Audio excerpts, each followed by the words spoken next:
तुम्ही सुद्धा नोकरीच्या शोधात असाल तर ही रील तुमच्यासाठी आहे, कारण कॉर्पोरेट जगतातून एक अत्यंत मोठी आणि दिलासादायक बातमी समोर आली आहे. सगळी माहिती सांगतोच, मात्र त्याआधी थोडक्यातला फॉलो करा, कारण असे महत्त्वाचे अपडेट सर्वात अगोदर आम्हीच तुमच्यापर्यंत पोहोचवत असतो.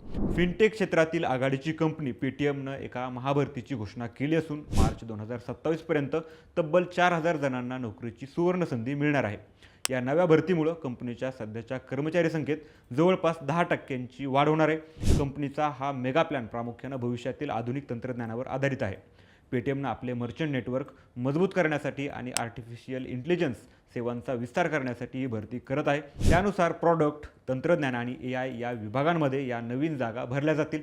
कंपनीनं गेल्या 2 महिन्यांत 800हून अधिक लोकांना कामावर घेतलं असून उर्वरित प्रक्रिया वेगानं सुरू आहे. एकीकडे ही महाभरती सुरू असताना दुसरीकडे कामगिरीच्या मूल्यमापनानंतर 1% म्हणजे जवळपास 400 कर्मचाऱ्यांची कपातही केली जाणार आहे. RBIच्या निर्बंधानंतर CEO विजय शेखर शर्मा यांच्या नेतृत्वाखालील कंपनीनं संकटावर मात करत पुन्हा शानदार नफा कमावला आहे. तुम्हाला काय वाटतं, पेटीएमचा हा AI बेस्ड वर्क प्लॅन यशस्वी ठरेल का? तुमचं मत कमेंटमध्ये नक्की सांगा आणि अशाच माहितीसाठी थोडक्यातला फॉलो करा. बातमी म्हणजे थोडक्यात.